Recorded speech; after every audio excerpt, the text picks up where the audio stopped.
یہ تو لگا رہا ادھر ہی. یجعل صدرہ ضیقا حرجا، اللہ اس کے سینے کو تنگ کر دیتے ہیں اور اس کو بڑی تکلیف محسوس ہوتی ہے. کأنما یصعد فی السماء، اتنا مشکل ہوتا ہے اس کے لیے گویا کہ جتنا آسمان پہ چڑھنا مشکل ہوتا ہے. آسمان پہ کوئی آدمی چڑھ سکتا ہے؟ نہیں چڑھ سکتا، ناممکن ہے. اب یہ دو ہیں لوگ، ایک جس کا شرح صدر، ایک جس کا سینہ تنگ. جس کا شرح صدر ہے وہ اللہ کی ہدایت کا طلبگار ہے اور اللہ اسے ہدایت دینا چاہتا ہے. شرح صدر کیا مطلب؟ شرح صدر اس کا یہ معنی ہے کہ اللہ تعالیٰ اس کے سینے کو ایسا بنا دیتے ہیں کہ اسلام کی بات قبول کرنا اس کے لیے آسان ہو جاتا ہے. اور تنگ صدر اس کا یہ مطلب ہے اس کو پتہ ہے یہ بات صحیح ہے، لیکن اس کو فالو کرنا، ماننا، عمل کرنا اس کے لیے اتنا مشکل ہے جتنا آسمان پہ چڑھنا مشکل ہے. اب اس کی مثال، شرح صدر کی ایک مثال اب زمانہ سابقہ سے دیتا ہوں. رسول اللہ صلی اللہ علیہ وسلم بیت اللہ کے پاس آ کر بیٹھے تو ابو جہل اینڈ کمپنی لیمیٹڈ آ کر پوچھتی ہے، اے محمد صلی اللہ علیہ وسلم کوئی نویں تازی؟ آپ نے فرمایا ہاں ہے. وہ پوچھنے لگے کیا؟ آپ نے فرمایا کہ میں نا رات سویا ہوا تھا تو چھت پھاڑی گئی اور جبریل علیہ السلام آئے اور مجھے اٹھا کر لے گئے. مجھے لے جا کر حتیم میں لٹایا گیا، میرے سینے کو چاک کیا گیا، دل کو باہر نکالا گیا، سونے کے تھال میں رکھا گیا، زمزم کے پانی سے دھویا گیا، براق کو بلایا گیا، مجھے اس پہ بٹھایا گیا، بیت المقدس میں پہنچایا گیا، سارے نبیوں کو بلایا گیا، مجھے ان کا امام بنایا گیا، اور پھر مجھے پہلے، دوسرے، تیسرے، چوتھے، پانچویں، چھٹے، ساتویں آسمان تک پہنچایا گیا. پھر آگے سدرۃ المنتہا، جبریل علیہ السلام پیچھے، میں آگے، میں نے جنت دیکھی، جہنم دیکھی، رب تعالیٰ سے باتیں کی اور میں واپس آ گیا اور ابھی رات ختم نہیں ہوئی. ابھی رات ختم نہیں ہوئی. وہ کہنے لگے ارے اے محمد صلی اللہ علیہ وسلم یہ کیا بات کر رہے ہیں؟ یہ کسی اور کے سامنے ہی بات کرے گا؟ بیت اللہ سے بیت المقدس 40 دن لگے جانے میں، 40 دن لگے آنے میں. زمین سے آسمان 500 سال کا فاصلہ، 7 آسمان 3500 سال جانا، 3500 سال آنا، اور رب کی ملاقات، جنت دیکھنا، جہنم دیکھنا، سارا کچھ تو رات کے لمحے میں کر کے آ گیا. یہ بات کسی اور کے سامنے کرو گے؟ میں کروں گا جو حق ہے، کروں گا جو سچ ہے، بتاؤں گا. باگے باگے گئے ابو بکر صدیق رضی اللہ عنہ. ابو بکر یار گل سن، اگر کوئی آدمی کہے میں رات کو یہاں سے نکلا بیت المقدس پہنچا، تیری عقل مانتی ہے 40 دن کا سفر رات میں کر لے؟ نہیں مانتی. اب کام بنے گا.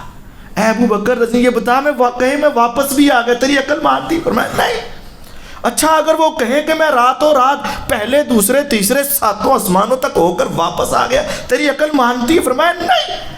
ہنس کے کہنے لگے اب تو بس کر دے، جس کے پیچھے تو لگا ہے نا وہ ایسی ایسی باتیں کرتا ہے، چھوڑ دے اب اس کو.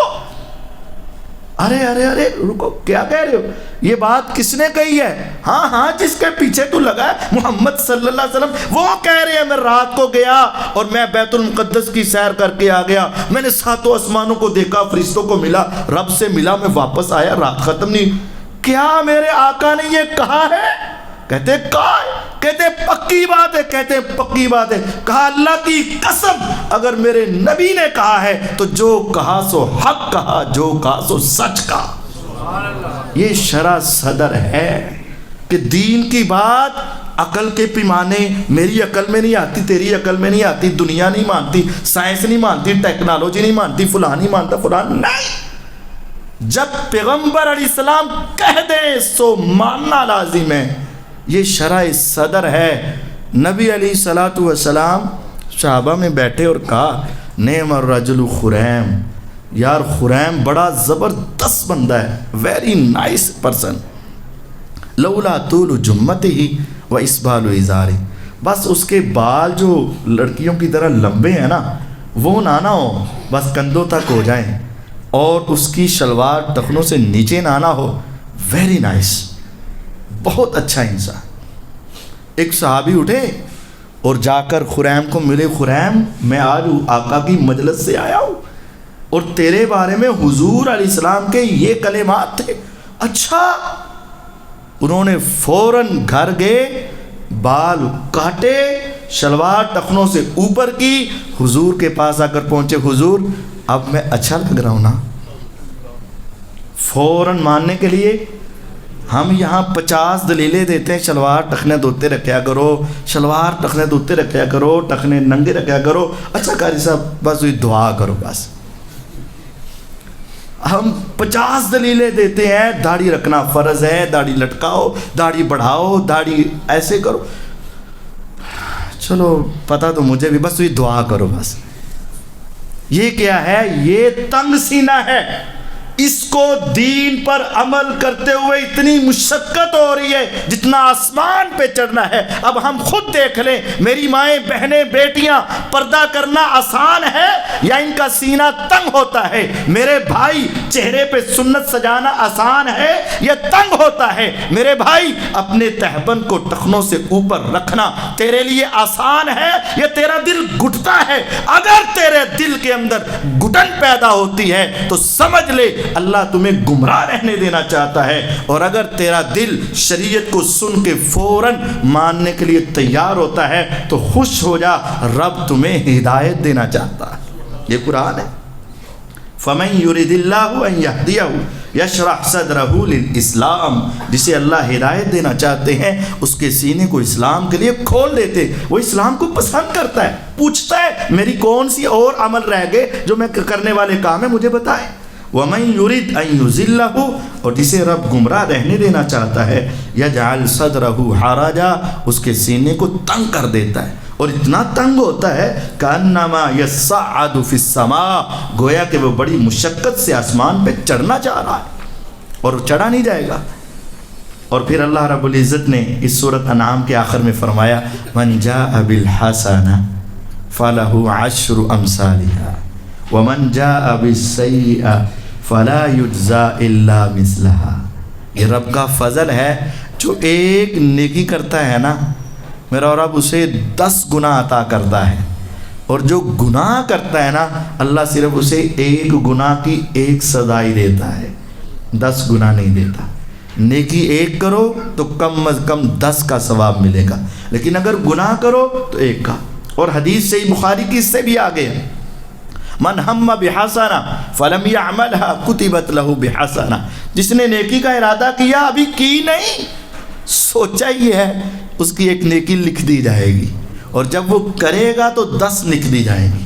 اور جس نے گناہ کا سوچ لیا نہیں لکھا جائے گا، جب وہ کرے گا تو پھر لکھا جائے گا۔ اور اگر گناہ کا ارادہ کیا لیکن پھر اللہ کا ڈر آ گیا، چھوڑ دیا، اس کے چھوڑنے پر بھی اس کو ثواب عطا کیا جائے گا، اس کے چھوڑنے پر بھی ثواب عطا کیا جائے گا۔ اس کے بعد سورۃ الاعراف ہے۔ اعراف مکی سورت ہے۔ اعراف ایک جگہ ہے، جنت دائیں ہیں، جہنم بائیں ہیں، درمیان میں ایک جگہ ہے اور وہ اعراف ہے۔ اس پر وہ لوگ آئیں گے جن کی نیکیاں اور گناہ برابر ہو گئے، ان کا پلڑا نہ ادھر جھکا اور نہ ادھر جھک سکا، دونوں برابر ہو گئے، تو رب تعالیٰ نے درمیان میں ان کو کھڑا کر دی۔ اور اس میں ذکر ہے جب ان کا چہرہ ادھر دائیں طرف پھیرا جائے گا، جنتی نظر آئیں گے، لم يدخلوها وهم يطمعون، کہیں کاش یا رب تھوڑا جا ادھر کر دے۔ وَإِذَا صُرِفَتْ أَبْصَارُهُمْ تِلْقَاءَ أَصْحَابِ النَّارِ، اور جب ان کا چہرہ ادھر پھیرا جائے گا، قَالُوا رَبَّنَا لَا تَجْعَلْنَا مَعَ الْقَوْمِ الظَّالِمِينَ، کہیں گے یا رب ادھر نہ بھیجنا، ادھر بھیج دینا، تیرا فضل اور کرم چاہیے۔ اور اللہ کا رحم زیادہ ہے اور اللہ تعالیٰ کا فضل زیادہ ہے۔ جنت کے کتنے دروازے ہیں؟ 8، اور جہنم کے 7۔ کیوں؟ میرا رب کا فضل زیادہ ہے، اللہ کی رحمت زیادہ ہے۔ اب ان کی نیکیاں اور گناہ برابر ہیں، جہنم اور جنت کے درمیان ہے، تھوڑی دیر کے لیے تو ان کو تکلیف ہوگی نا کہ اب پتہ نہیں ہمارا کیا بنے گا. اور وہ جب عذاب دیکھ رہے ہوں گے ان کے کلیجے منہ کو آ رہے ہوں گے، اور جب وہ راحتیں دیکھ رہے ہوں گے دل تڑپ رہا ہوگا، تو پھر وہ کہیں گے یا رب ہمیں ان میں کر دے. اور اچانک ان کو نا جنت میں ایسے غریب لوگ بھی آ جائیں گے جن کو یہ جہنمی دنیا میں مذاق کیا کرتے تھے، وہ غریب بھی آ جائیں گے. اور وہ آراف والے ان کو دیکھ کر کہیں گے اہؤلاء الذین اقسمتم لا ینالهم اللہ برحمہ. اوے ادھر دیکھ، یہ دیکھ، یہ جنت میں وہ پہنچے ہوئے ہیں جن کو تو دنیا میں کہتا تھا انہوں نے جنت کوئی نہیں جانا. لوگ پہنچ گئے، دیکھ لو پہنچ گئے. اب اللہ تعالیٰ پھر کیا کریں گے، ان اعراف والوں پر بھی اپنا فضل فرما کر ان کو بھی جنت میں داخل فرما دیں. اور پھر وہ جنتی کہیں گے وَنَادَى أَصْحَابُ الْجَنَّةِ أَصْحَابَ النَّارِ. جنتی پھر جہنمیوں کو کہیں گے أَن قَدْ وَجَدْنَا مَا وَعَدَنَا رَبُّنَا حَقًّا.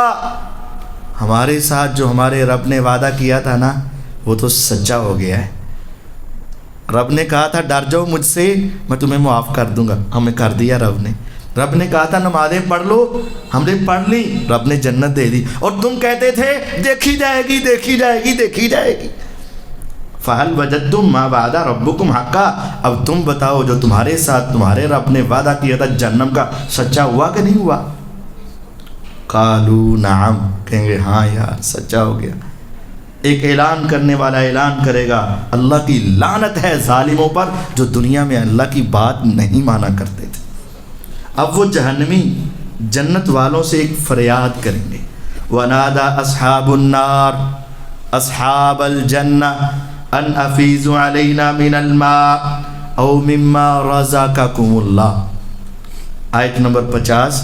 جہنمی جنتیوں کو آواز دے کر کہیں گے یار بہت سڑ چکے ہیں، بہت بھوک میں ہیں ہم، بہت پیاس میں ہم، تھوڑا سا پانی کا چند قطرے نیچے بہا دو ہمیں مل جائے ہم پانی پی لیں. او مما رزقکم اللہ، یا جو تمہارے پاس وافر رزق ہے اس میں تھوڑا سا رزق ہمیں دے دو ہم کھانا چاہتے ہیں. قالو، تو جنتی کہیں گے پانی تو بہت ہے، دودھ شراب کی نہریں ہیں، کھانے تو بہت ہیں، لیکن ان اللہ حرمہما علی الکافرین. اگرچہ تم ہمارے جاننے والے ہو لیکن اللہ نے کافروں پر جنت کا کھانا اور پینا حرام کیا ہے، تمہیں نہیں دے سکتے. جہنمیوں کو ایک ایک پانی کے قطرے کی ضرورت ہوگی، نہیں ملے گا. کھانے کا ایک نوالے کی ضرورت ہوگی، نہیں ملے گا. ان کو تباہ کر دیا جائے گا، روک دیا جائے گا، وہ نہیں دیا جائے گا. پھر وہ کہیں گے ہاں تم نے دنیا میں اللہ کے دین کو لہو و لعب بنا کر رکھا، اب تمہارے ساتھ ایسا ہی سلوک کیا جائے گا. اللہ رب العزت نے اس کے اندر ایک اور واقعہ بیان کیا ہے آدم علیہ السلام کا. اللہ رب العزت نے فرمایا ہم نے تمہیں پیدا کیا، پھر تمہاری تصویریں بنائیں، ہم نے فرشتوں سے کہا آدم کو سجدہ کرو، سب نے سجدہ کیا سوائے ابلیس کے، وہ سجدہ نہیں کرنے والا تھا. تو اللہ تعالیٰ نے پوچھا تو سجدہ کیوں نہیں کرتا جب میں نے تمہیں کہا؟ اب اس نے نا اپنی عقل لڑائی.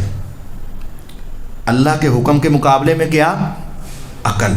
ہمارے ہاں بھی کہتے ہیں کہ سب بات تو آپ کی ٹھیک ہے، ہوگی حدیث، لیکن نا ادھر نہیں بیٹھ رہی، منو نہیں سمجھ آ رہی. لوجک یہ جو ہمارے یہاں نا لوجک، منطق سب بکواس ہے. شریعت کے سامنے کوئی لوجک نہیں، شریعت کے سامنے کوئی منطق نہیں. اب یہ لوجک اور منطق سنیں شیطان کی. اللہ تعالیٰ نے فرمایا جب میں نے تمہیں کہا سجدہ کر کیوں نہیں کیا؟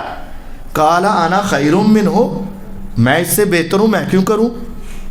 بہتر کیسے ہو؟ خلقتنی من نار وخلقتہ من طین، تو نے مجھے آگ سے پیدا کیا، اور آگ لگاؤ تو کدھر جاتی ہے؟ اوپر کو. اور اس کو مٹی سے پیدا کیا، اس کو چھوڑو تو کدھر جاتی ہے؟ تو یہ نیچے کو جانے والا، میں اوپر کو جانے والا، اس کو چاہیے مجھے کرے، میں اس کو کیوں کروں؟ میں اس سے بہتر ہوں. اس نے اللہ کے حکم کے مقابلے میں کیا لڑائی؟ اپنی لوجک، عقل. منطق. اللہ تعالیٰ نے فرمایا فَاهْبِطْ مِنْهَا, اتر جا یہاں سے, فَمَا يَكُونُ لَكَ أَن تَتَكَبَّرَ فِيهَا, یہاں تیرے لیے تکبر کی کوئی گنجائش نہیں. تکبر اپنے آپ کو بڑا بنانا اور دوسروں کو حقیر سمجھا. فَاخْرُجْ إِنَّكَ مِنَ الصَّاغِرِينَ, نکل جا تو بڑا ذلیل ہے. اب اس نے کہا انذرنی الی یوم یبعثون, مجھے قیامت تک یا رب مہلت دے دے.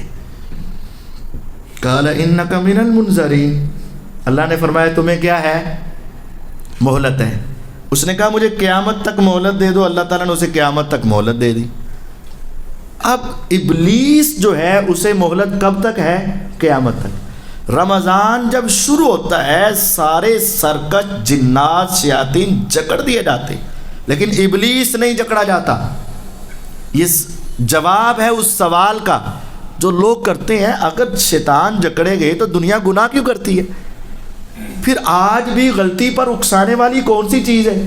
تو ابلیس نہیں جکڑا جاتا, باقی شیاطین جنات سارے, لیکن ابلیس نہیں جکڑا جاتا کیونکہ اس کو مہلت کب تک ہے. تو ہر سال پھر پکڑا جائے تو مہلت تو نہ رہے گی. ایک تو یہ دلیل ہے. دوسری وہ دلیل ہے کہ بدر کے میدان میں کافروں کے ساتھ لڑائی کرنے کے لیے کون آیا تھا, شیطان. 10ویں پارے میں ہے, آگے آئے گا. تو بدر کی لڑائی کس مہینے میں ہوئی, تو پھر کھلے سیدھے آیا سی نا, کھلا تھا تو آیا تھا نا, تب بھاگ گیا پھر. اور وہ 3 راتیں جب آپ کے نے فرمایا تیرے پاس آئے گا آئے گا آئے گا, ابو ہریرہ رضی اللہ کے پاس کون آتا رہا, ابو ہریرہ رضی اللہ کے پاس ابلیس ہی آتا رہا نا. تو وہ رمضان کا مہینہ تھا, صدقہ فطر کی کھجوریں تھی, فطرانے کی. تو فطرانہ کس مہینے میں ہوتا ہے, تو ابلیس آیا تھا. ابلیس نہیں جکڑا جاتا, باقی سارے جکڑے جاتے. اب جب اسے نکال دیا گیا, اس نے اللہ سے مہلت مانگ لی, اسے مہلت دے دی. اب وہ کہنے لگا, اپنا غصہ نعوذ باللہ اللہ کے اوپر جھوٹ باندھ دیا. کہنے لگا فبما اغویتنی, اللہ تو منو گمراہ کیتا ہے. لو فبما, تو نے چونکہ مجھے گمراہ کیا ہے تو اب میں ان کے راستے میں بیٹھوں گا. حالانکہ گمراہ خود ہوا ہے اور الزام کس پہ لگا دیا, اللہ تعالیٰ پہ. اب وہ کہنے لگا میں ان کے سامنے سے آؤں گا, ان کے پیچھے سے آؤں گا, دائیں سے آؤں گا, بائیں سے آؤں گا, اور ان کو میں ورغلاؤں گا. ولا تجد اکثرہم شاکرین, اے اللہ کھائیں گے تیرا, پئیں گے تیرا, رہیں گے تیری زمین پر, لیکن اکثر تیرے نشکرے ہی بنا کے چھوڑوں گا. اور اس نے کتنی طرف سے کہا, آگے سے, پیچھے سے, دائیں سے, بائیں سے. حالانکہ جہتیں کتنی ہیں, 6. کون سی 2 رہ گئیں, اوپر اور نیچے سے. تو اس نے اس وجہ سے نہیں کہا کہ وہ متکبر ہے, وہ نیچے ہوتا ہی نہیں, وہ نیچے. تو پھر رہ کون سی گئی, اوپر سے. اوپر سے اللہ کی وحی آتی ہے, شیطان اوپر سے حملہ نہیں کر سکتا. اوپر سے جو چیز آئے گی وہ اللہ تعالیٰ کی وحی ہوگی جو آسمان سے نازل ہوگی. شیطان اوپر سے نہیں, اللہ کی وحی اوپر سے آتی, نیچے سے نہیں, کیونکہ وہ متکبر ہے. باقی رہ گئی 4 جہتیں, سامنے سے, پیچھے سے, دائیں سے, بائیں سے, ہر طرف سے انسان کو گمراہ کرنے کی شیطان کوشش کرتا ہے. اور گمراہ کر کے سب سے بڑا اس کا ہتھیار کیا ہوتا ہے, بندے کو اللہ سے ناشکرا بنا دیتا ہے, اور ناشکری کفر ہو جاتی ہے. اللہ تعالی ہمیں اپنے شکر گزار بندوں میں شامل کرے, اور اللہ تعالی ہمیں شیطان کے جال سے محفوظ رکھے. وآخر دعوانا ان الحمد للہ رب العالمین.